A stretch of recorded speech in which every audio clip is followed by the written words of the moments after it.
সবার সেরা পিঠে গোকুল পিঠে।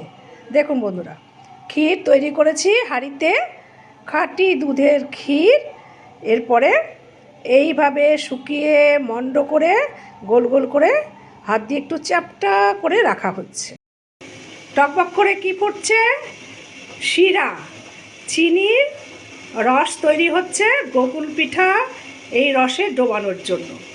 এই যে গোলাটা দেখছেন, এটা শুধু ময়দা, উষ্ণ কুসুম গরম জলে ময়দা গুলে এই গোলাটা তৈরি করেছে।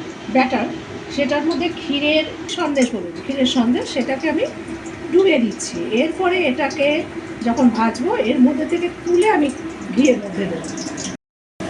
দেখুন বন্ধুরা, কি সুন্দর হয়েছে। এইবার আমি এটাকে সরাসরি যে চিনির শিরাটা করে রেখেছিলাম তার মধ্যে ডুবিয়ে দিচ্ছি। 2 ঘন্টা রসে ভিজেছে। এখন দেখুন কি সুন্দর, কত বড় বড় হয়েছে।